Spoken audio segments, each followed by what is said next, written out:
CCWT. Oh, no. Nothing to see here, Deb. It's all under control. So if you move your mouse down to the bottom, Got it. yeah, and it'll pop back up again. Good. Okay, I'll leave that there. Oh my God, it hasn't even started and I had a minor meltdown. It's all right. We just all need to breathe. All right. Yes, that's right. So we've got 5 minutes till we start. The live stream is already on, but nobody will be on that yet. When we'll edit the top and tail out of it once we're done. Once it's time, Michelle, I'll those of us with CCWT will make ourselves muted and hidden, so we won't accidentally pop up, but we'll be able to contact you via the chat. But once I start it and it says this is being recorded, if you wait 10 seconds, then you can start. Basically, we'll be that'll give time everybody who's in the waiting room to, things to collect through so that they're online ready to watch. And we can. Oh, the only other thing I just really quickly wanted to check, I wanted to move the session objectives to after the introductions of the panelists, and I want to start with the acknowledgement of country before the introduction of panelists, if that's all good to go. Yes. That sounds great, Michelle. Thanks, Michelle.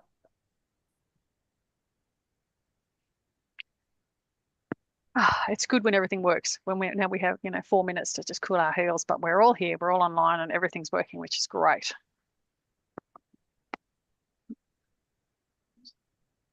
It's good to have the opportunity to work with you again, Michelle. Yeah, it's like playtime again, Deb. It's been a while. It has.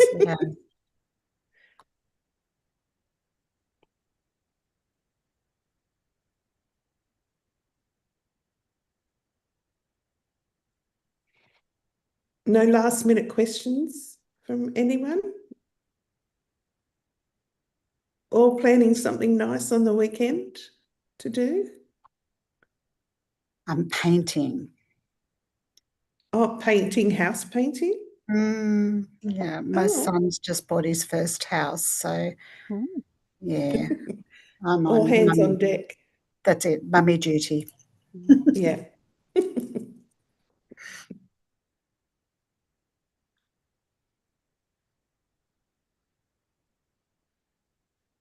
Hopefully we don't seem like we're having a big rush of people often, and then the last 10 minutes before any webinar we have like 80 people email us going, where's the link? But that doesn't seem like that happening today, so that's happy. We've got none. No, I've answered a few already this morning. Yeah. Very good.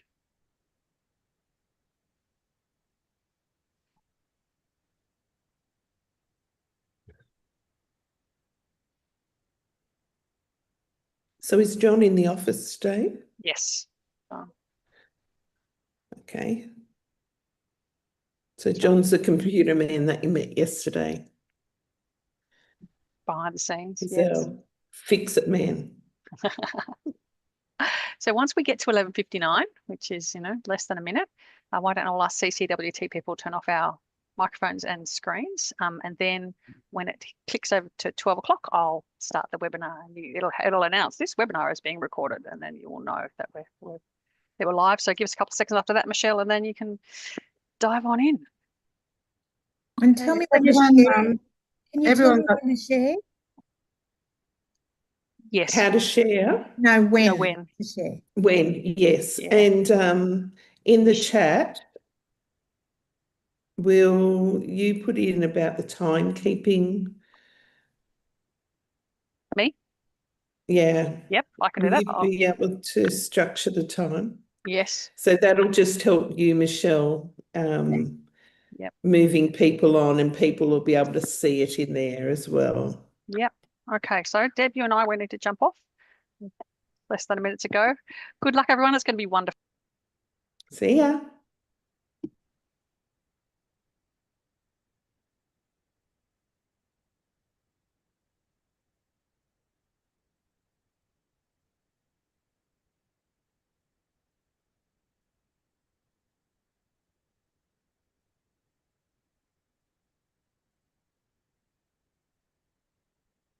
Good afternoon, everyone, and welcome to our webinar, Working with Aboriginal People Impacted by Coercive Control, What Practitioners Need to Know. My name's Michelle Rogers. I'm a proud Wiradjuri Gomeroi woman who's been visiting now on Bundjalung country for well over half my life. My connections into my birth country in Coonabarabran, Western New South Wales. I also want to acknowledge the Widjabul Waiable people who have supported me in the continued growth and development of my culture while visiting on their country. I have a strong practitioner background in social service sector, and I'm very much looking forward to supporting this webinar today. So before we begin, I want to pay deep respect and acknowledgement of all Aboriginal people, colleagues and organisations and communities. It's a privilege for me to be visiting today on the lands of the Widjabul Waiable people on Bundjalung Jurgen, and as part of this commitment, part of this acknowledgement, I also want to commit to the active allyship, listening, learning and reflecting on the steps that I must take to drive meaningful and lasting change. I provide this acknowledgement in recognition of the cultural load as well carried by our Aboriginal colleagues across the state, including our deeply committed and wise practitioners and presenters who are with us here today. We see around us, all around us, this symbiotic relationship with land, sea, mountains, rivers and skies, and that Aboriginal people have held and hosted for tens of thousands of years. As such, I acknowledge the elders of the past for their being responsible for carrying the knowledge and the wisdom of the oldest living culture in the world on their shoulders to us today, and for us to share in the continued and ongoing learning of their belonging, connection and space. We also pause to acknowledge the elders that are still with us, for they're the ones that continue to hold the truth in stories and the songlines of the lands, as well as our jargon, the children. They're our elders of the future, and they're the ones that will be responsible for carrying forward the ancient ways and keeping it alive for our future generations. What Aboriginal culture looks like in the future relies on how we invest in our jargons of today. I see as an online forum that we don't all sit in one place, and as such I want to acknowledge all of the other spaces and places that you're joining from today, all on lands that were never ceded. I say Yama to all other Aboriginal people joining today, valuing your stories and acknowledge your people and the wisdom that you bring to the pool of information that we'll share in space today. We also see our non-Aboriginal allies and the value that you bring to enrich and add value to our cultural presence, ensuring that reconciliation through truth-telling around past wrongdoings is held with honesty. We appreciate the commitment to the outcomes focused on supporting and valuing the richness of our culture, seeing our culture as an asset to Australian identity, something to be cherished and something to be respected. Today, we bear in mind the impacts of colonisation on our cultural ways of knowing, being and doing for all Aboriginal communities. As we discuss openly our way of cultural practice, and it's been impacted and shifted, we acknowledge the emergence of new forms of violence amongst us, such as lateral violence, and the increased use of coercive control. May we never lose sight of the truth of our own cultural identity of Aboriginal peoples in New South Wales. We on the panel also want to acknowledge all victim survivors of domestic and family violence, including any attending here today, and the variety of ways in which victim survivors resist violence and avert in both overt ways and covert ways. We recognise the lives taken because of choices to use violence, and the need for systems to make profound changes to uphold the safety and dignity of women and children, as well as other victims. We acknowledge also the victim survivors who have led and advocated for criminalisation of coercive control and the active efforts and energy that has taken to bring it to effect. And so I want to welcome you all today. We know that many of you have attended previous webinars in this series, and we welcome you back. We also want to welcome into the space with us those joining for the first time. The session objectives today, so by the end of the session, we're hoping that participants will be able to better recognise the experience of coercive control within Aboriginal communities, contextualise the experience of coercive control to broader issues of violence experienced by Aboriginal women and children, build familiarity with the New South Wales coercive control legislation. We hope also to clarify the understanding of the experience of the impacts of abuse on Aboriginal victim survivors and children. Identify language and explanatory contexts to use in supportive responses with Aboriginal communities, as well as outline how practitioners can respond effectively and supportively with it alongside different Aboriginal communities. So just a quick intro of those that will be talking from the panel today and our keynote presenter, of course. I'll start with myself as a facilitator. As mentioned, I'm a proud Wiradjuri Gomeroi woman who's been visiting on Bundjalung Jurgen. I have a strong practitioner background in social service sector, including across housing, child protection, early intervention and family violence sectors, as well as I have lived experience of abuse and systemic intervention as a child. I have over 30 years of, that sounds like a lot, over 30 years working with families and communities, and I've focused on Aboriginal family models of communal care, family-led decision-making, family and lateral violence. I'm very focused on dignity-centred practice, inclusion and incorporating difference. So I'm very much looking forward to facilitating the yarn today. Our keynote presenter today is Dr. Maryse Terrere. Maryse is a principal independent consultant and adjunct professor and lecturer in social work and policy studies at University of Sydney, among a lot of other extensive experience. Maryse brings with her 15 years of frontline service delivery to trauma survivors and over 25 years of teaching and research in higher education sector. Maryse's specialist areas are Aboriginal healing frameworks and ways of interpersonal trauma, counselling, social justice, children's rights and human rights. Maryse also brings extensive experience of and training in community education with frontline Aboriginal and non-Aboriginal workers in the field of trauma. She's consulted, developed, implemented and evaluated the ASQA accredited community services and health training, targeting Aboriginal and non-Aboriginal workers. Maryse has a strong commitment to human rights and is reflected in her curriculum development, teachings, research and community engagement in her practice. Maryse influences her influences include ongoing cultural safety commitments to training, education and frontline client management. So we're all very much looking forward to hearing from Maryse today with that amazing and extensive wealth of experience. With us today also we have Karina Casey as a panel member.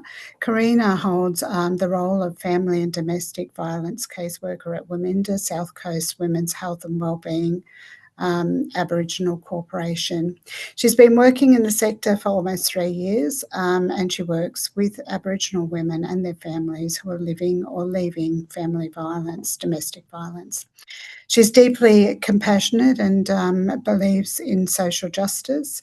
She works to ensure safety, healing, wellbeing and empowerment with culture as a foundation for her work. We also have with us Rebecca Little from Waminda. Rebecca is in the role of staying home leaving violence caseworker.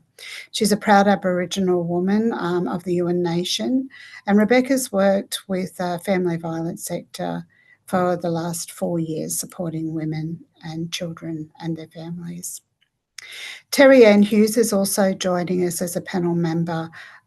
Terry Ann is the Manager of Aboriginal Services Development at DV West.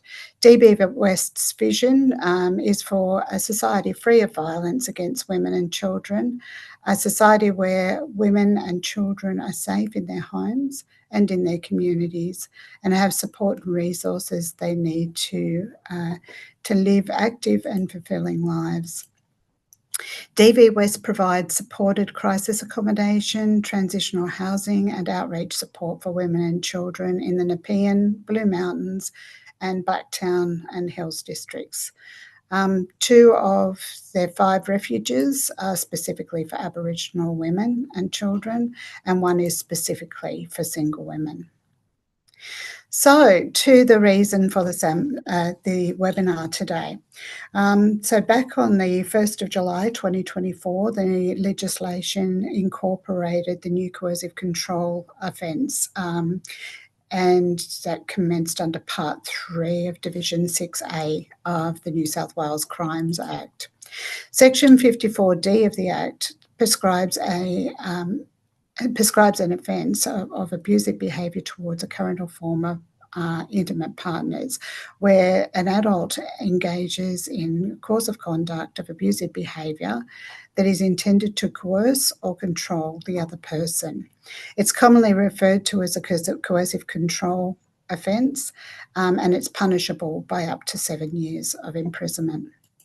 The Centre for Community Welfare Training, or CCWT, in partnership with DCJ, Department of Communities and Justice, have developed the coercive control training to equip New South Wales practitioners with the knowledge and the skills to identify and respond to coercive control. To date, over 2,300 practitioners have attended the training, and today we're adding your numbers to that. Overwhelmingly, participants wanted more information about how coercive control impacts different communities, and this series of webinars is in response to that feedback. This session will run for about 90 minutes. The webinar is being recorded, so you'll be able to have access to it later and refer back to the pearls of wisdom that are being shared today. Closed captions will be turned on automatically, and if you don't want to see that, you can just turn them off in the square at the bottom of your screen. It says CC. You can submit your questions via the Q&A function at any time, and we'll address them as we go along or when we have time. With over 800 registrations today, we can't guarantee we're going to get to every one of those questions, but we will do our best to make time for what it is we can give you as active and live feedback. At the end of the session, we'll provide links to resources and encourage you to complete a short feedback survey. Please, we do ask that you make the time to complete that feedback survey. It does a couple of things. Firstly, it'll support us for ongoing improvement and evolving the workshops to better align with sector needs, but also it's, like everything else, great support for further ongoing funding to be able to continue these workshops across the sector for that continued learning and sector growth. So today's webinar, Working with Aboriginal Communities Impacted by Coercive Control, What Practitioners Need to Know. It enables us to hear from the experts in the field, discuss the legislative changes in New South Wales, and explore ways that practitioners can support victim survivors. So we'll begin with a keynote from Dr. Maryse Terrere, who's a principal consultant, as mentioned, among many other things, at the University of Sydney. Following that, we'll move on to an interactive mini panel discussions with our speakers from Waminda South Coast and Wellbeing Aboriginal Corporation, and we've welcomed Karina and Rebecca, and they'll also share their insights and answer some key questions. Then we'll hear from Terry Ann Hughes from DV West, grounded in the wisdom gained from their work out there in Western Sydney. We'll then open the floor for those questions. Feel free, as I said, to put those questions into the chat, into the Q&A tool throughout the session. And any that we don't get to, we'll have a resource developed after the webinar, made available to everyone. And finally, we'll close with some key takeaways about and share those available resources and information on upcoming webinars in the series. So consideration of language. Language is such a crucial aspect of the work that we do. We are asking participants throughout the session to reflect on their language, because language has power.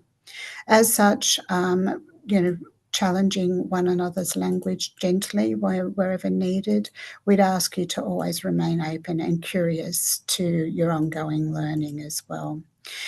Look, discussing coercive control in the context of family violence can be deeply sensitive and potentially quite distressing, especially and notwithstanding vicarious trauma, but also the lived experience that many of us bring to this space.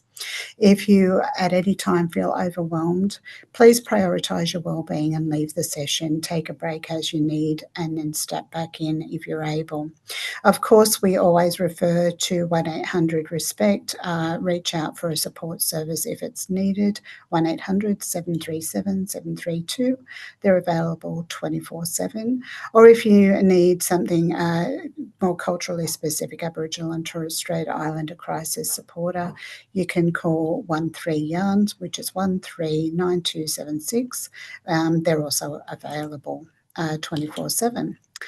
So let's get going. On to our wonderful keynote presenter and panelist. I'm pleased to welcome to the space. Sorry, bit of a dry mouth. Welcome to the space, Dr. Marise Terrere, for her keynote presentation. Hi, thank you. Thank you for that meaningful acknowledgement and acknowledgement of country, acknowledgement of our strengths and resilience, and most importantly, acknowledgement of our elders. I too like to acknowledge colleagues in the room and the hard work, consistent hard work that they achieve every day. But let's get out one minor glitch in the introduction. Oops, wrong one. One minor glitch is that I'm an actual adjunct researcher, not professor. So I thought I'd just better correct that. Okay, so let's get this show started. So domestic and family violence, is a challenge that affects everyone. However, Aboriginal people are disproportionately impacted due to the ongoing impacts of colonisation, racism, intergenerational and transgenerational and collective trauma, oppression and disempowerment. Aboriginal people who face multiple forms of discrimination and oppression experience higher levels of violence. Factors such as race, age, sexuality and sexual identity, location and disability also intersect and are often exploited by users of violence and therefore coercive control.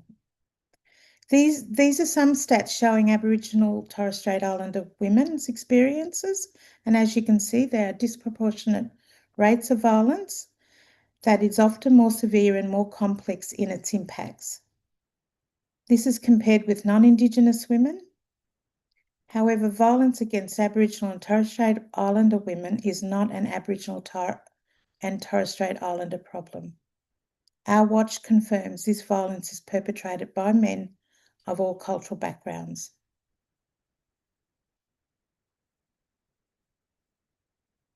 The term family violence is commonly used when referring to violence that occurs within families and communities and describes all forms including physical, emotional, psychological, sexual, sociological, economic and spiritual in intimate partners, family and other relationships of mutual obligations. Also, family violence and coercive control is not part of an Aboriginal culture.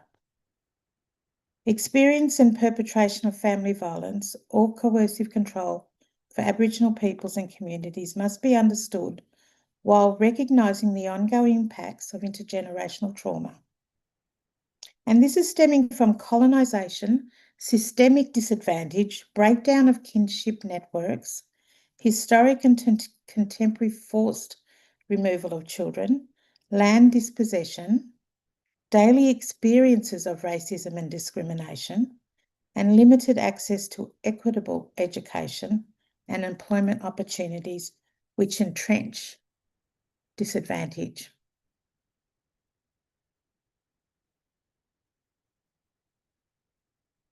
So what is coercive control?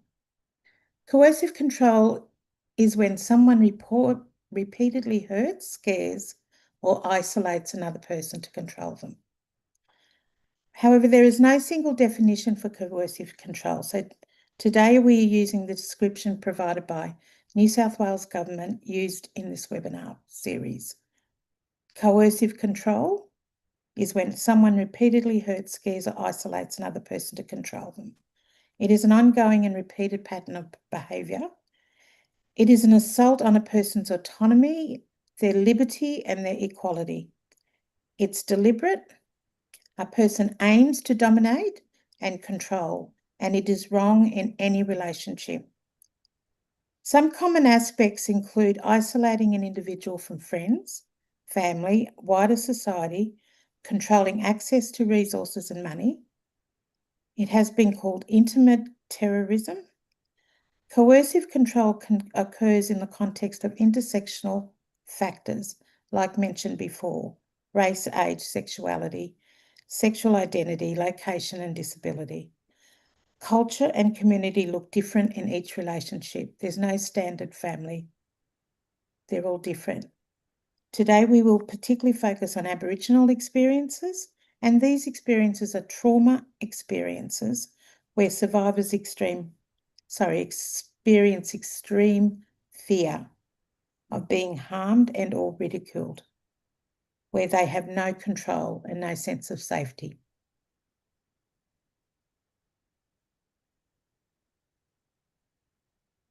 Coercive control is a trauma experience and a violation of human rights. The impact of coercive control, like other forms of intimate partner abuse, is that it is a trauma experience where someone has power over. In essence, it is a violation of human rights. This includes psychological impacts, which include anxiety and depression, low self-esteem, physical abuse, and the implications are indicative of a complete power abuse. And they can be paralleled and played out in other systems.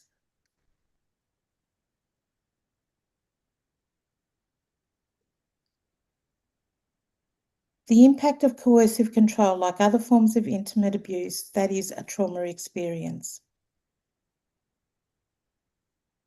According to Judy Atkinson, Trauma Trails Recreating Songlines, trauma is a socio-political and historical context and needs to consider trans and intergenerational trauma. Access to services is compounded by complex trauma experiences. So it's trauma on top of trauma. And the trauma in the context is crimes against that individual. And this is also known as epigenetics.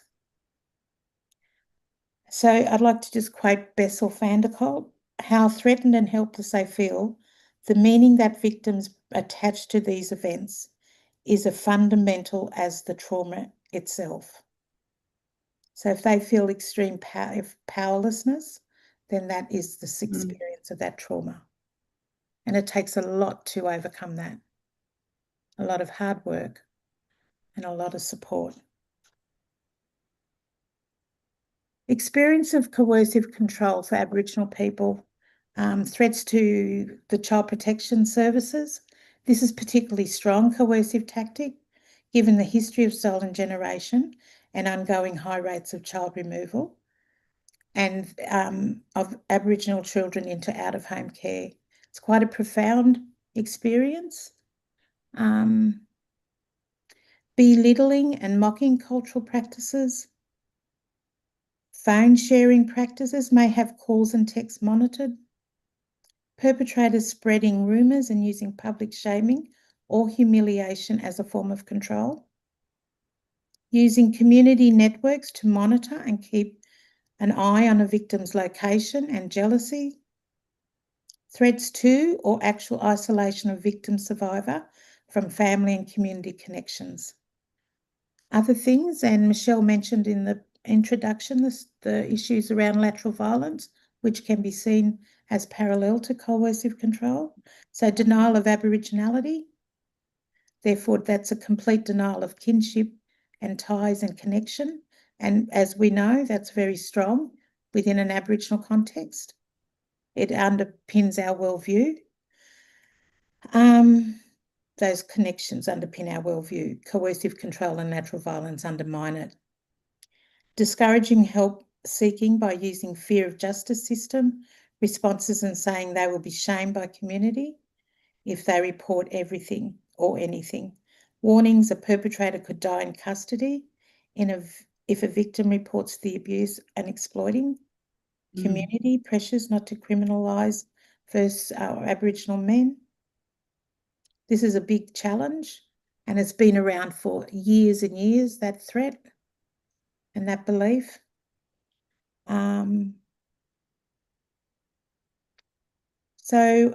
Trauma-informed service is one which, is that the right one? Trauma-informed service is one which commits to and acts upon the core organising principles of safety, trustworthiness, choice and collaboration. Has reconsidered and evaluates all components of the system in the light of basic understanding of the role that the violence plays in the lives of people seeking support. Applies this understanding to design service systems that accommodate the vulnerabilities of trauma survivors and allow services to be delivered in a way that will avoid traumatisation.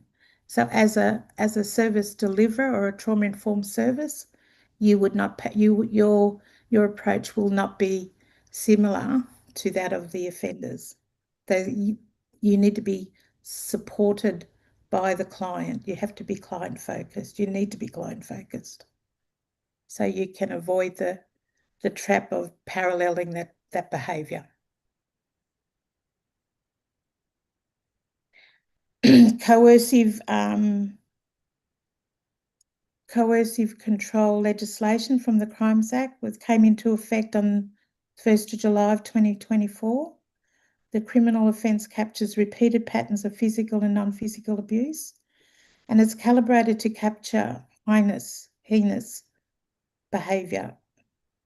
The law applies to abusive behaviour after the 1st of July of 2024, and behaviour prior to commencement can be used to provide a background and context to relationship. So it's worthy to do your checks with them, with the police. Oh, sorry, I've lost my...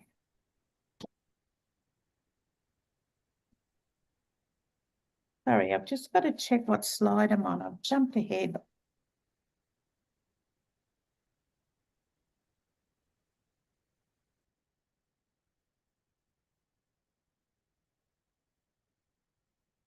Can people tell me what number slide that is? Oops.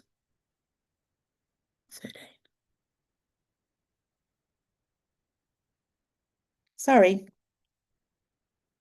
So these, I'm on sides. The Offence Provision and Crimes Act, abusive behaviours towards current or former intimate partners.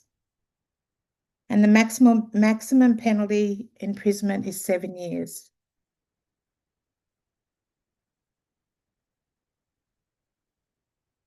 Sorry, I think I've lost people. No, there you are.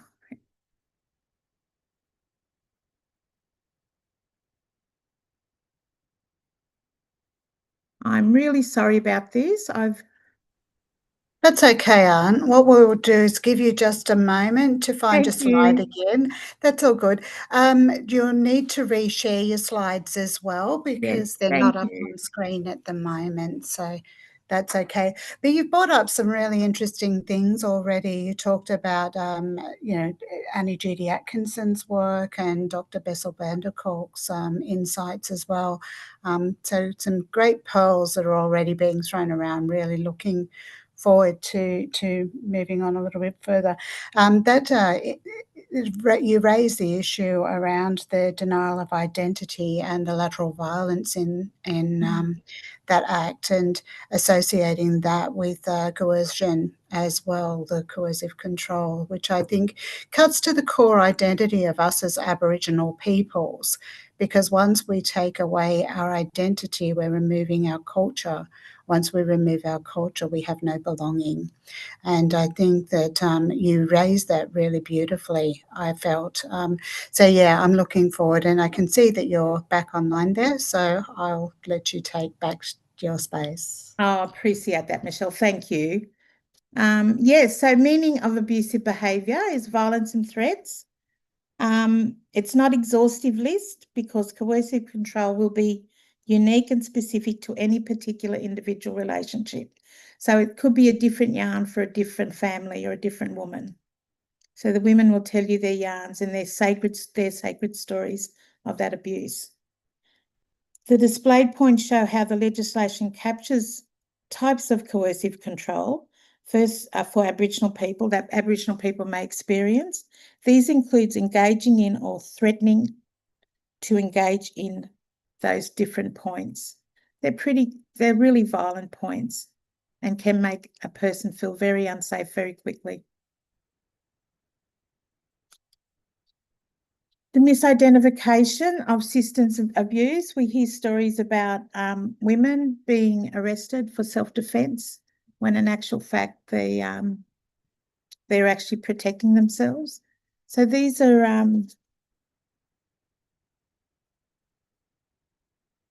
the discrimination and perceptions of victims, incident focus, and the misinterpretation and resistance. The perpetrator intentionally misrepresenting their behaviour and the victim.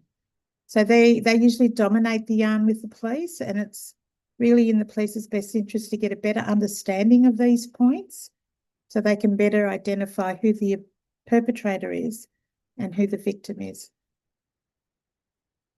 It's just some information about misidentification.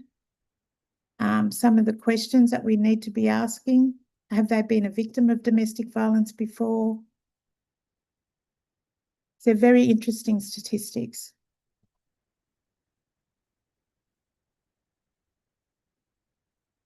The ways the law attempts to minimise misidentification is targets intentional forms of coercive control, doesn't include verbally abusive behaviour, a reasonable person's test, restricted intimate partners, and including behaviour that degrades, shames or humiliates, regard for all these circumstances. We really need to be on top of that, and especially if we're frontline workers as well, to have an understanding of how powerful these beliefs are or these ways of minimising are.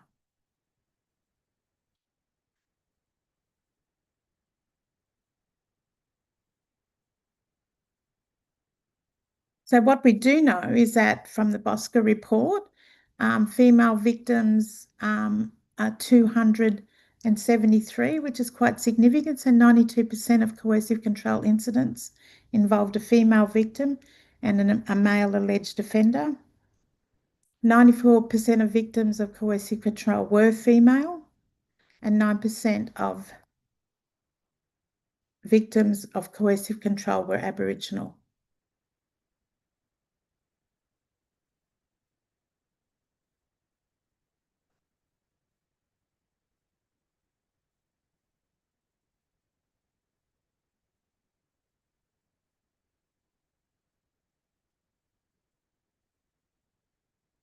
We've referred to one of the gurus that I call the two Judys, Judith Herman, Judy Atkinson, the two gurus in the context of trauma. Judith Herman talks about connection as a way of recovery and supporting survivors. So violence is always embedded in a social structure that permits the abuse and exploitation of subordinate groups. And what she also goes on to say is trauma robs the victim of a sense of power and control. The guiding principle of rediscovery is to restore control to the survivor.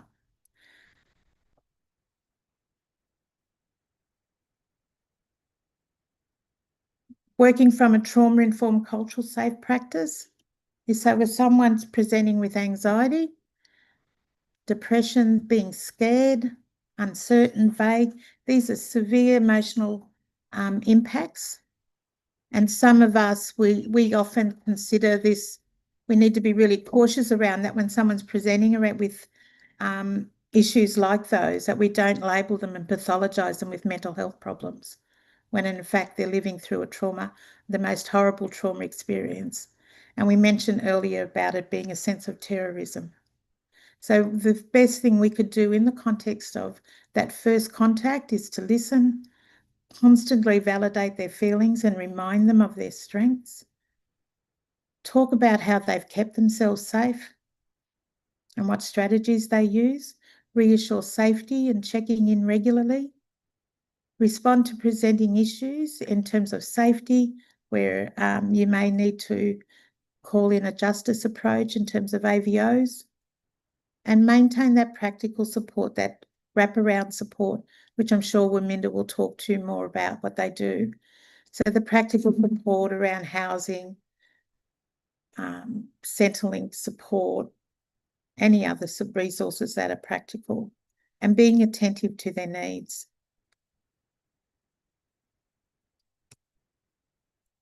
So ensure survivors of family violence have access to culturally safe services that can negotiate with police, courts and child protection services on their behalf. These are really, really important, especially with the threat of where the perpetrator may threaten to remove get the children removed. Families have rights in the context of this, an intervention from the child protection statutory bodies, in that we have the placement principles for Aboriginal and Torres Strait Islander children. And these are critical for mums to know that they have rights around that context. And we need to support them within those principles.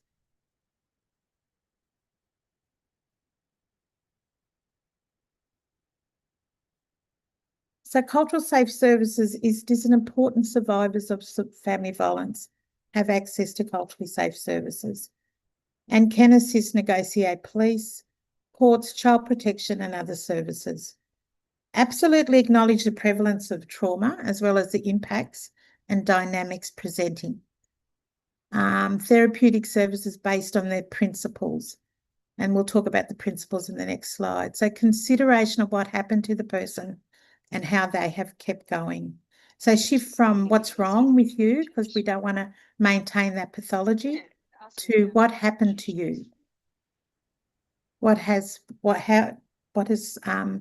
impacted on you for you to feel this way. So these are the connections from Castleman and Stavropoulos. The references on the final slide.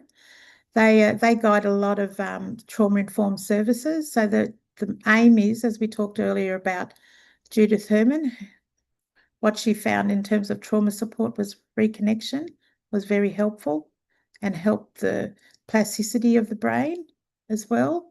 And those other principles, so choice, empowerment, respect, trust, safety and collaboration are critical in your practice. That could be in your front line, but it could also be in your policies as well and your community development support. In the chapter, I did my research on how might human services support survivors of interpersonal trauma, and the themes that came out of that was a definite healing and recovery process is to encourage belonging, look at how they can have a sense of belonging, connections, And always thinking, it was particularly with Aboriginal clients, always thinking about it from a political sense as well, understanding the socio-political and historical context and how that impacts on intergenerational and transgenerational trauma. Sharing knowledge, so that links in with collaboration, and constantly challenging theories that are mostly a Western construct, thinking about attachment in that context as well.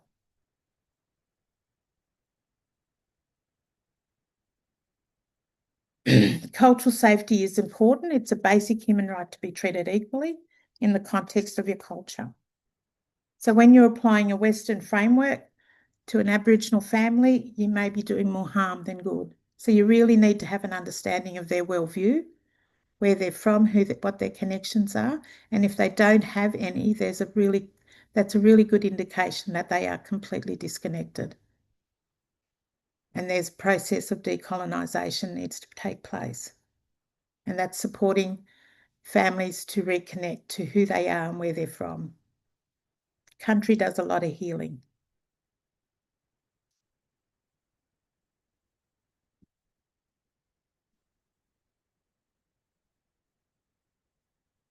Cultural safety is important, and it's measured by the enhancement of human rights. Cultural humility is about you individually making a commitment to lifelong learning and a critical self-reflection. When I say you, I mean you as a frontline worker or a worker in the sector, recognising and challenging or mitigating power imbalances, and institutional accountability. How do you make your service or your bigger picture or your bigger service or your department more culturally safe? Having those yarns, talking about it as a collective or as a team. It's important to consider how violence and abuse has created a trauma response, also in the context of other historical forms of abuse. Services need to reflect on their strengths and deficits in the context of access and equity for Aboriginal women and their families. Women are not the deficit. Service providers also need to identify and reflect on positions of privileges that may impact on the clients. Aboriginal women survivors of domestic violence need to be able to access human services which have a deep understanding of their Aboriginal worldview. And more importantly, or as importantly, the socio-historical and political context of their journey and their ancestors' journey. In line with self-determination and re-empowerment, service providers need to be guided by their clients' worldview, their ways of knowing about what services they need. Supporting clients to reclaim their worldview is a strategy to re-empower. This may provide a client with a sense of meaning and purpose. Cultural safety and cultural humility are important ways forward.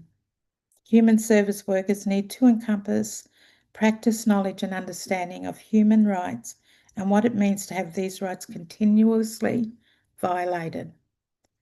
Services need to demonstrate their ability to decolonise aspects of service delivery, whilst flying the flag and having Aboriginal arts and crafts visible is absolutely helpful. It is not the only way. There needs to be complete shifts. Services can extend to develop cultural safety and maintaining cultural humility and congruency. Demonstrating publicly the importance of resistance to colonial ways supports Aboriginal ongoing resilience.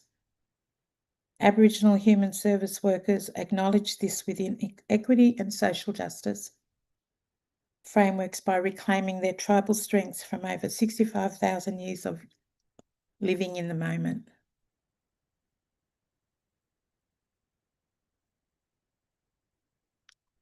So open to learning all the time, ability to express how you feel, and appreciating and learning from diversity.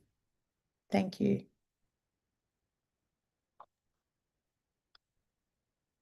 Wow, thank you so much, Dr. Maurice. What an amazing keynote. It's really planted a few seeds of thought in my brain, and hopefully many other brains out there as well.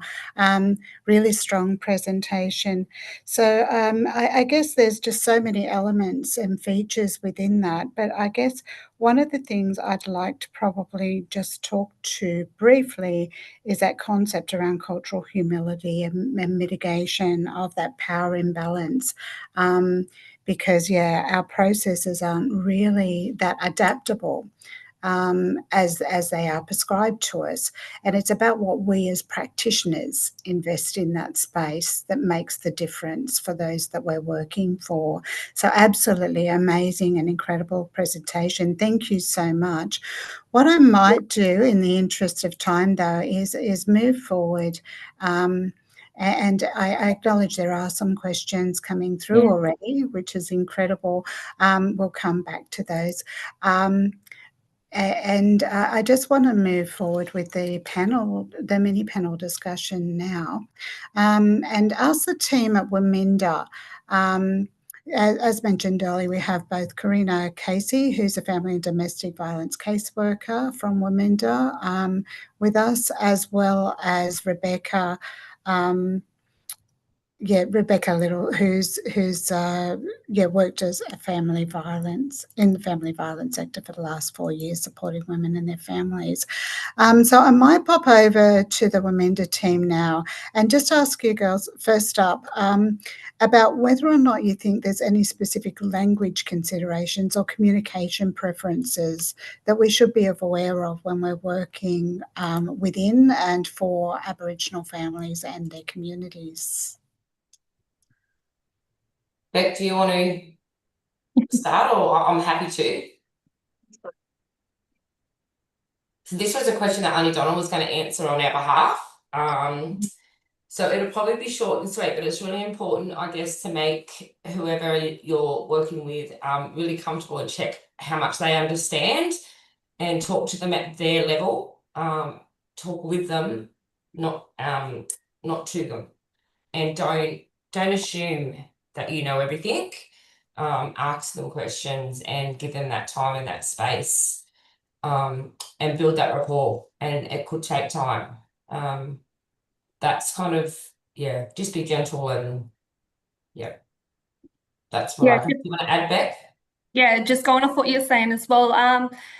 With the terminology of like when you're speaking to Aboriginal women or Aboriginal men, not using the word perpetrator when they're disclosing as well. There is that connection between them. It could be like a brother, it could be an ex-partner, mother, sister.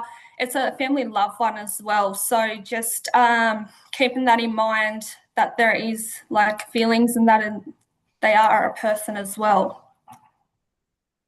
Yeah, definitely. And that actually feeds also into the comment that Dr. Maurice was making, doesn't it, around the criminalisation of our men, and the labelling, I guess, around violence in that space. So I think, that's really important point. The word perpetrator has many, many connotations in Aboriginal families and communities, and oftentimes is misplaced. So it's something for us to consider in our day-to-day practice.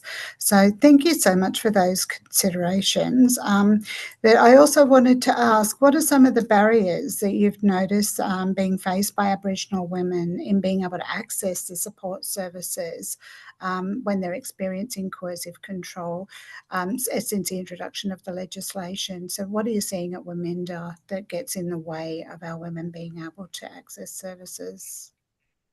I think. Oh, sorry, Bebe. Yes, for me personally, like when working with our women and stuff, it's when they're going to the police force and stuff, not being told they don't have enough evidence, not being heard by the police, or if they are going to other services, being treated like they're a number, not really getting that connection with them, not feeling welcome within the services. And yeah, that's what I think. Karina?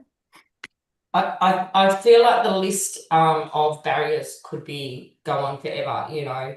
And it's about standards and expectations and accepting that everyone's standards are different. We have service standards, personal standards, and the person you're working with have their own standards. So you've kind of got to recognise that they've got a story. And, you know, the main barrier, I guess, could be, you know, from intergenerational trauma, colonisation, all those big ones. And it could be just that person who is being violent at the time, could be their main barrier, which will instill fear in them and things like that.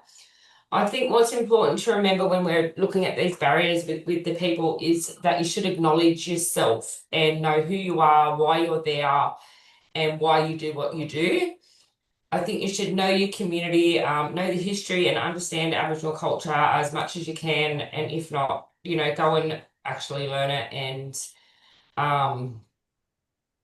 tell yourself who you are as well, because that will build a connection and help break down those barriers and help people to belong and, you know, have connection, I guess. That's how I try and work with the women I work with, just by acknowledging myself as well. Because I'm a worker, but they're the expert in their own journey.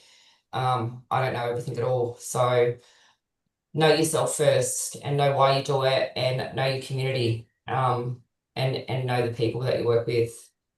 Otherwise get to know them, to break those barriers down that they are facing, walking in the door, because it's not easy, at all. What else can I say to that? Probably a lot, but I'm not, That's okay. it's about, you know, respecting and it's a time thing as well to break down barriers, and, you know, it's not going to happen in that moment, at all. It can take ages to build that trust and for them to even share what their barriers are. Because they might have one barrier, they might have 20. So I think it's just important to know yourself as well when you're servicing and to break it down. Because there's many: economic, environmental, mental health, addiction. We all know what the barriers can be. Fear, all that kind of stuff. Okay. I guess, yeah, because we definitely saw the stats that Dr. Maurice put up around reported incidents of coercive control, with 94%, you know, and for Aboriginal and Torres Strait Islander communities, only 9% of that identify as Aboriginal and or Torres Strait Islander. So is it that the legislation maybe hasn't hit the ground for us yet, or is it that there are other barriers to us actually as Aboriginal peoples aligning ourselves to the concepts underpinning coercion, and then being able to see that as a criminal act? So it's kind of an interesting discussion, because that's, you know, quite a dramatic difference, isn't it? So I guess what support systems or other resources are available within the community that you're aware of to help those Aboriginal women, children that might be experiencing coercive control? But do you want to talk to this one? No, you can. You can start off. Okay. Well, okay, you're on the screen. Well, I suppose there's many services. You know, we've got doctors, lawyers, non-government organisations. We as a service in women, and we're based in Nowra and we service Shoalhaven. Our service provides a lot of wraparound stuff. You know, we have a clinic, we have domestic violence services, we have child restoration. We have, what else do we have? We have so much. We have midwives that support, and we're developing our men's space and working with whole of family. And we support our women to go and access those services that they're not so comfortable with. You know, we'll take them to the police station or legal or whatever it is. We wrap around them, and we're just really lucky to be able to do that. So most of our women will just kind of come and access our service, but we do build connection with our housing services, our other medical services. Support them at court. Maybe Beck, you can add a bit more now. Yeah, as Karina was saying, at Women we're a bit lucky with that. We do go and have outreach services where we go into them services. They come into our office space where it is culturally safe for our women to disclose stuff. Like we have drug and alcohol that come in where they feel comfortable to disclose that kind of their journey with that.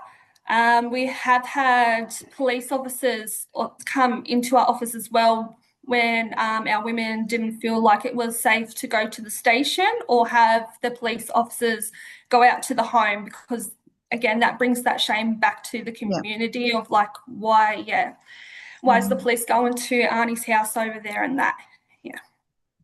Yeah, that's great. So a question in the chat, which is a good one to pick up on from our the beginning of our discussion earlier, is would it be more culturally appropriate to use the term person using violence instead of perpetrator, or is there another term that could be used in our policy documents, strategies, case notes, for example, like when we're actually recording? I know when I do like my notes and stuff, I call them their ex-partner, or it could be like a brother that has used violence, or like that. So identify through the relationship rather than by the label. Yeah. Right. Is that correct, Karina? Would you? Any other? I absolutely agree. Even you could write in your notes father of the child, or So don't identify the violence in that relationship. I hope that was helpful for Kylie asking that question. There's another question there, is we don't know enough about Aboriginal women's experiences of being misidentified as persons causing harm. What else should the justice system be doing to understand that experience more deeply?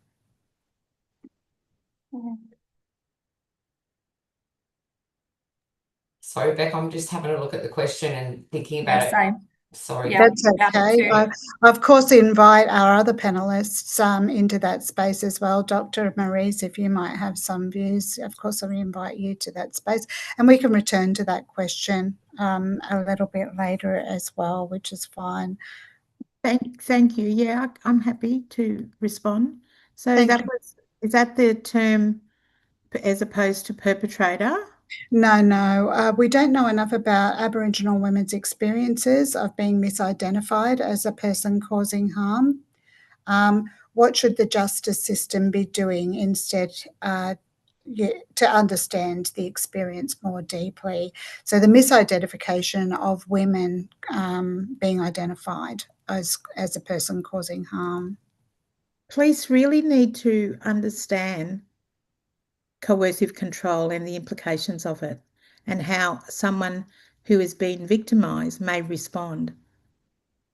And in terms of self-defence, they need to have a better understanding of the long-term experiences that woman has had with that person who offended or used harmful behaviour.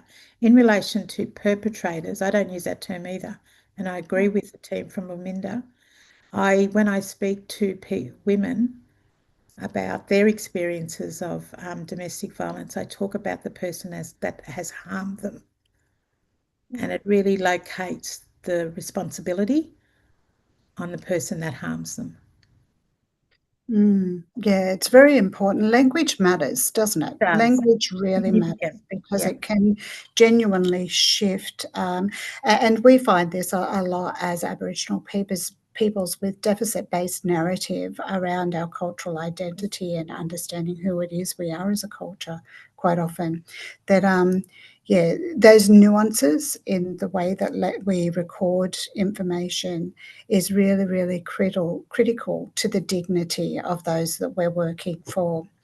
And I guess further to what you were just saying around understanding the misidentification of women in this space is, I guess I ask us to all as practitioners to think about the difference between resistance and resilience. because they are two very, very different R words, and they act themselves out differently by behaviour. So maybe we could take that away and ponder that thought about what is resistance and what is resilience in the space of women who are living with coercive control. So yeah. So I might, I actually want to spend a little bit of time now with our next panelist. And thanks very much today, Terry Ann, for joining us. I wanted to ask, with regard, as mentioned, Terry Ann's from DV West, and I wanted to ask you first, Terry Ann, in your work, how do you navigate holding space for others while carrying your own stories and histories and cultural responsibility? Thanks, Michelle. I think this is definitely a question that I come across quite often, working for a mainstream service, but it's always a difficult one because, there are a lot of services that management might be non-Aboriginal and working with Aboriginal people or staff, and not having, I guess, the understanding of what that actually means for an Aboriginal person. We wear multiple hats. We work in completely different worlds, multiple worlds at one point in time as well. So a big part of that is about, in terms of holding the space when working with other people, whether they're Aboriginal people or not, is being prepared. I think that's a big part of it. So understanding and having as much information prior to engaging with that person.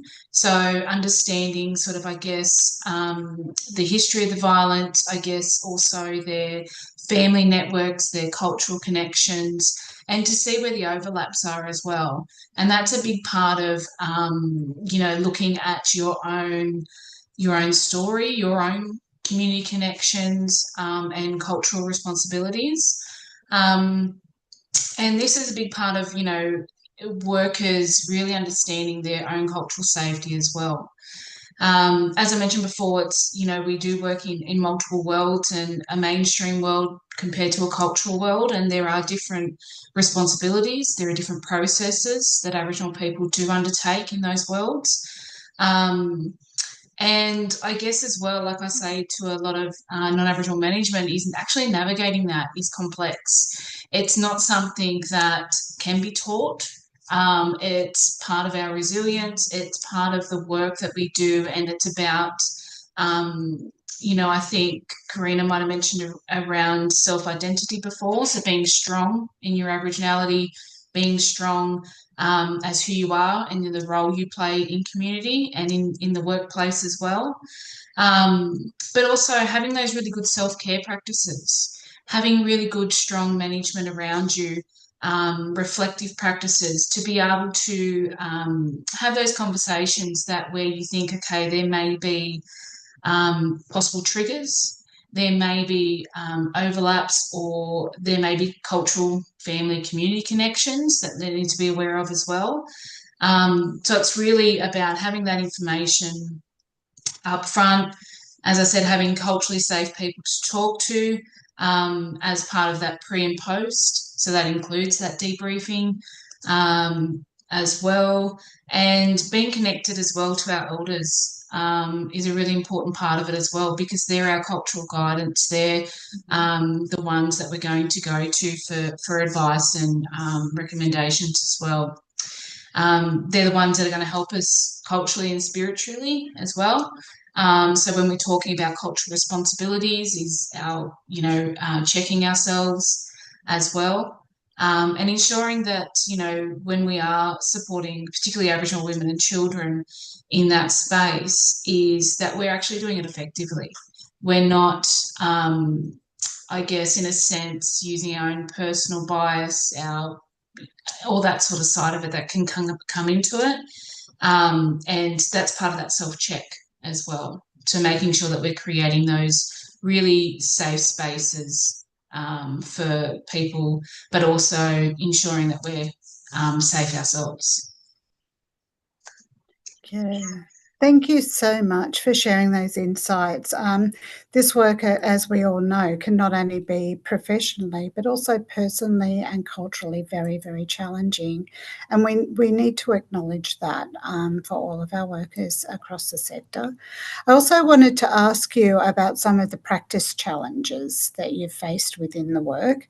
In what ways can culturally unsafe systems inadvertently perpetuate or miss the signs of coercive control? Yeah, unfortunately, we do see this quite often.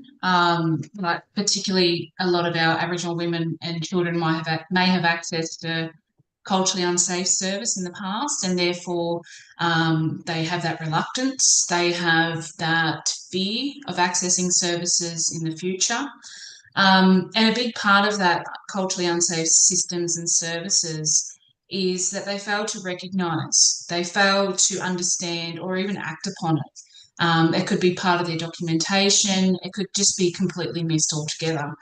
And really, being a culturally safe service, is really important, because understanding for Aboriginal women and children how their culture is used against them from people who use violence against them. How it was mentioned earlier as well is that, cutting them off from family, from community, from their country has huge impacts on their overall health. And not just labelling that as a mental health condition, it's actually a trauma response as well. So, we know that dismantling Aboriginality and our cultural identity destroys, us spiritually. We feel alone, lost, worthless, disconnected from mob. And, not being active in our community is a big part of it as well. And that we actually see here quite often how a person uses violence, uses that culture to isolate people from family, community, mob. The other one that was mentioned earlier as well is around threatening child protection services. I'll contact the police just to keep people compliant, I guess, in a sense. And some services not understanding that those threats have traumatic, repercussions and impacts on Aboriginal people, in the sense that, as mentioned before, our, intergenerational trauma, I guess our, we continually experience racism from service providers, the reluctance, the overwhelming amount of domestic and family violence that we experience. So, but what it all sort of comes back to is it results in service abuse. A lot of our Aboriginal women and children experience service abuse because they are prejudged, they are discriminated against, they are not believed. They, have those we call them barriers, but they are abuse that they're continually facing. Again, it was mentioned around aligning with the person who uses violence.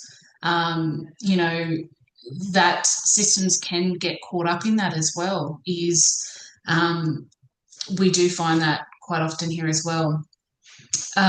When systems don't have cultural awareness or safety, as I mentioned, they continually harm Aboriginal women and children in being able to access services, but also part of the documentation process, which is something that we find really important, is ensuring that we've got really good documentation, calling out what the person who's using violence, what they're actually doing, what the impacts that is having on women and their children, so how the family functions and that sort of stuff. I think that's in a nutshell. Yeah. Thanks again, Terry-Ann, for reflecting on that. I guess there is probably, I'm just wondering what other feedback do you have for us on how we might be able to be more culturally sensitive and effective in our work as practitioners in the sector when working with Aboriginal and or Torres Strait Islander families? Yeah. Again, this is a question I get quite often, but it's really around looking at current practices, looking at what is working and what isn't working. It's engaging with Aboriginal people. It's about being led by Aboriginal people in terms of what is culturally safe, what is appropriate, and ensuring that Aboriginal people are part of that, part of the decision making, part of that process. You know, there's a lot of organisations that aren't Aboriginal led when it comes to cultural responsiveness and supporting Aboriginal people, which I think is so disappointing. We should be the decision makers in our lives as a big part of that. A big part of it is knowing. So taking the steps to understand our culture, that we're not all the same mob. We don't all have the same response. And yeah, being aware of, you know, the stolen gen, our history, the trauma that we've experienced, and as to why we have the same barriers throughout some of our generations, and how we're actually trying to stop that. So knowledge, engagement, connection are a big part of that. Thank you so much, Terry Ann. Definitely food for thought. Again, thinking about the impact of colonisation on our ways of working within families, and to decolonise our practice to be able to meet our families where they're at in time and space and place. You raise a really, really important point there. So again, thank you, Terry Ann, and all of the other panellists for all of your important conversations today. We've covered already so much content today, but we do have a little bit of time left for some questions, and we're going to look at the ones that you've been asking both prior to the session as well as throughout the session. But before I do that, I just wanted to bring us back to Dr. Maurice's conversation with us. And yeah, just wondered, Dr. Maurice, was there anything in hearing the responses from Waminda and DV West that you'd like to add to in your thoughts alongside of your own keynote presentation? No, just that I've been really impressed with both services over the years. I've loved the wraparound approach that Waminda applies, and the work that they do with their women and children and their communities. And I also applaud the work that DV West does as well. You follow their lead. But I'd like to validate something Terry Ann said around applying a Western framework. And we really do need to be asking individuals questions about what helps them, what supports them, and most importantly, what makes them feel safe. Yeah, that's definitely food for thought, isn't it? Yeah, thank you so much. I guess one of the questions that I'd like to put to all of the panel, and I'll let you decide who might be best placed to respond to this, is what would you like to see done differently when government or non-Aboriginal organisations say that they want to partner or consult with Aboriginal communities or organisations around coercive control? Oh, my answering? Who might like? Yeah. Yeah, well, at Waminda, we've had policy people come to us as well, getting our feedback on how we respond and that to Aboriginal women and their families within the community. So yeah, I guess having that framework and that we're having more Aboriginal community controlled services be involved in more of that decision making with the coercive control within the communities, for sure.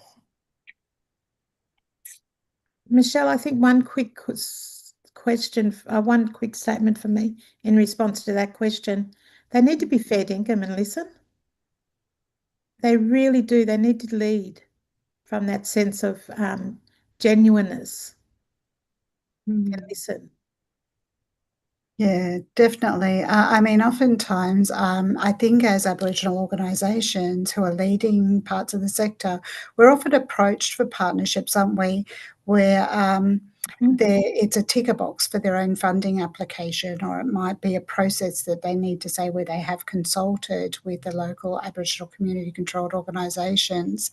And without that depth, you're right, Dr. Maurice, without that depth and that genuineness in wanting the partnership to have its own and leverage its own space, it can be really, really frustrating for our community orgs to invest in those relationships that tend to go not very far. Yeah. So yeah, it's food for thought for all of us when we're looking to partner with Aboriginal organisations working in that part of the sector.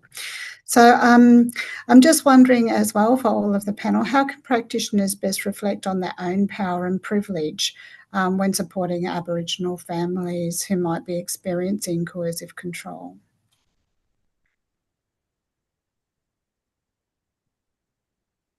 I guess the first point would be to acknowledge and recognise their privilege is a big part of it, and how that privilege can be used to support and, I guess be an advocate or an ally for Aboriginal people.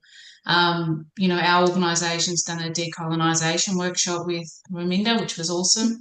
And a big part of that was we self-reflected on our current practices, but then again looked at where our improvements can be. So a big part of it that non-Aboriginal staff took away from that was recognising, because they didn't recognise they have privilege. They didn't recognise the difference of the lives of themselves, how they grew up, and the disadvantagements that other people, particularly Aboriginal people, face on a daily. So I think recognising, understanding and using. I think using the word privilege, you need to also consider the other P word, empower. So having power and privilege, and rarely are they both critiqued together. So having one without the other is interesting, but having them both. And a lot of frontline, a lot of students I've had in my social work units, I talk to them a lot about what power and privilege is and get them to do their own critique by providing a template on how they do that critical self-reflection. And I think that's really, really important that it starts at that level as well. It's a hard learning, and that level of white fragility really there isn't a place for it in our sector. It needs to be critiqued before they get to the frontline work with Aboriginal women experience of trauma. Definitely. Definitely. Thank you. Thank you. So there is a question here in the chat specifically for Wamenda, and that is from a practitioner, Kylie. I'm hearing experience around coercive control in young people, as young women, as young as only 14 years of age. Does Wamenda see persons that young? Yeah, so we've got a section for young women and young men. The group is Balung Balang, where they have after-school programs. They take them to corroborees and they go into the schools. So there is that soft approach of a young woman, a young lady coming to one of the workers and speaking about their experiences. And then that worker is able to support them with what they've just discussed. Yeah. Lovely. Have a question here from Anna. In practice, how are we naming our own roles, power and limits at the start of our contact with families? Are we partnering with local ACHOs and community elders to co-design culturally safe responses and warm referrals enough? Is it happening in practice yet? I guess this is a question about where and how does the rubber hit the road, right? So is the rubber hitting the road in your experience so far where it comes to responding to coercive control? I'd just like to say with that, coercive control is not a new experience. It's the law that has changed. And I think services have been responding to coercive control in the context of that frontline work. I think the reality is making it a justice issue for clients that what's happening to them is harmful behaviour, extremely harmful behaviour, which has major implications on their social and emotional well-being or their mental health. But what we've got now is a system that supports them by saying they're breaching the law, they're violating your rights. And I think that level of validation needs to be heard, or very loud rather, has to be very loud. Yeah, that's such an important point, Dr. Maurice, in that, what a great insight to think about coercive control as it's not a new thing, that violence, I guess it's a form of violence that was formerly quite tolerated because it hadn't been legislated. So we tended to tolerate or accept even, for want of a better word, the behaviour of coercive control. But now that it's legislated, we're empowered to be able to respond to coercive control in a different way. Quite insightful response. Thank you for sharing that. Is there anything that Waminda or DV West might like to add to? No, that's okay. That's fine. Quite a powerful insight. Thank you. Question from Natasha. Can the panel offer any insights into how we can create a productive space for discussing domestic violence with Aboriginal and or Torres Strait Islander peoples who use violence that may empower them to be able to change their behaviour?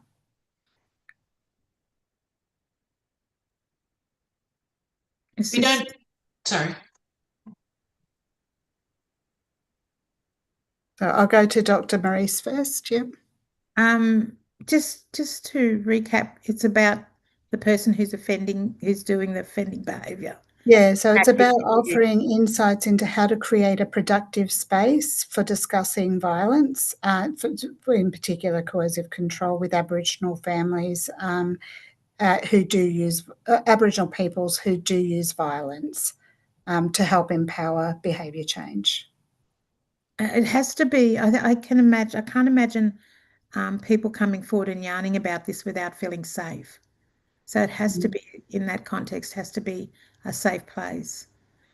I know in an organisation that I worked with years and years ago called ECAV, they had strong Aboriginal men where they go out to community and talk to men about a multitude of things, and one of those things being, appropriate behaviour, safe behaviour.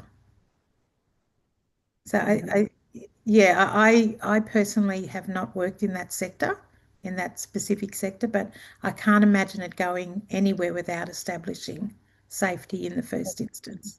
Safety first, yeah. Terry-Ann, did you have something you wanted to add to that? Yeah, just shadowing that comment, just in terms of, we don't actually work in this space, but we use the Safe and Together model as part of our practice. And in that model, in terms of, I guess working with people who use violence, is that understanding the violence and the impacts that's having on the family and the functioning. So what the actual harmful behaviours are and the impacts of that, to be able to, so that model really links that harmful behaviours to the family functioning and the impacts on the children, particularly if it's a family network. So understanding what those behaviours do and the impacts that they're going to have. So that's been an effective model that we've seen used in family networks to be able to empower for their change behaviour. Yeah, behaviour change is such a unique and a specialist way of working, isn't it? So I think the other thing is I want to say to everyone who's watched this space, because CCWT's last webinar in the series is actually about working with people who choose to use violence. Might be worth grabbing your calendar or jotting down in your notepad right now the date of the 10th of December. And put in a bit of a placeholder in that space, because we'll be able to expand a bit further on that question and explore that a bit further. And just noting that Uncle Greg Strong from ECAV is actually one of the panelists. He'll be presenting, with CCWT on the 10th of December. So definitely a person of influence and knowledge worth listening to. Not that all of the others aren't worth listening to, but definitely he'll have a couple of pearls to throw in there. I guess I wanted to say thank you so much, everyone, panelists today. Sorry for any questions that we might not have gotten to throughout the discussion today, but as we start to look to wrap up today's webinar, I'd like to take a moment just to thank our wonderful speakers, starting, of course, with Dr. Maurice and her wonderful sharing and depth of knowledge. Absolutely amazing. Today, we've explored the specific needs of Aboriginal communities in terms of understanding and responding to coercive behaviours, as well as thinking about the importance of language, the role language plays in understanding our ways of responding, as well as the supports that community members might need to feel safe and focus on their needs. I guess one of the things that came up for me was a question I'd like to leave you with to ponder, to take away to your own agencies and think about, as you take away from this webinar, what you might like to do next in following on from today's session. Just thinking about how adaptable is your team, is your service to the needs of those that you're serving. So how are you able to pivot your own practice behaviours to be able to engage with those experiencing coercive control, but meet them from their own worldview and engage them from their own worldview rather than from the worldview of your own policies, procedures, and guidelines. So something that you might want to take away to ponder and think about. So Dr. Maurice talked really, really openly and frankly with us about the themes that also underpin our healing techniques as First Nations peoples in Australia. And I think I was really taken by those points of belonging, connections. I was curious actually at first, Dr. Maurice, around the recognition of being always political until, of course, you got to explaining what that actually meant by ways of understanding that history makes context for where it is here and now. We are here and now today. So we are the journey of our experience. We are the collective of our past. And as Aboriginal and Torres Strait Islander peoples, we are also the stories of those who walked before us. Really, really important for us to acknowledge that. In those themes, you also talked about sharing knowledge and being able to challenge theories, whether or not they be theories of practice, whether or not they be research theories, but being able to push back and understand them from cultural context rather than a colonial lens, which I thought was really, really critical. Dr. Maurice, you also said quite boldly, that country does a lot of our healing. And I think understanding and embedding those connections to place, space, belonging and land are our way forward into the future around being able to look after our own healing. You talked very much strongly as well around cultural humility, being able to mitigate the power of imbalance, which I thought is also one of the other key takeaways that people might want to just note for themselves as well. So as we've already mentioned throughout, we'll be pleased to be able to also provide a comprehensive digital resource pack, which includes links to support the services and resources and any further reading. Dr. Maurice talked about, well, she referred to many different wonderful traumatologists, including Dr. Judy Atkinson, Dr. Bessa van der Kolk, and of course Judith Herman's work. But I do want to give a plug for two of those in particular. If you hadn't read Trauma Trails by Dr. Judy Atkinson, my suggestion is put it on your Christmas wish list. And the other book is a book called The Body Keeps the Score by Dr. Bessel van der Kolk. It's a definite other one to keep on your reading list moving forward. So I invite you all to attend the next webinar in this series. The next session is the 10th of December, and that will be that session that we mentioned earlier. We'll make available the webinar electronically for you to be able to access, and we'll send that link to you. So watch your email for that, and don't forget to check your junk mail in case it lands in there accidentally. Thank you so much, everyone, for joining us today. I hope you took away even, an abundance of new information or new ways of thinking about the work that we're doing. Together, we can take meaningful steps towards addressing coercive control and supporting victim survivors in their journeys towards safety and healing. So again, the final request is that you please make the time to complete the feedback. Your feedback's really important, so that if you could please just scan the QR code on the screen to give us your feedback, and we'll also be sending out the feedback form via email as well. So on behalf of CCWT, thank you again. It's been my privilege to sit with you all today, my privilege to work with our amazing panellists, and my privilege to support the work of CCWT as well as DCJ. Wishing you all a wonderful afternoon. Thank you so much. Bye.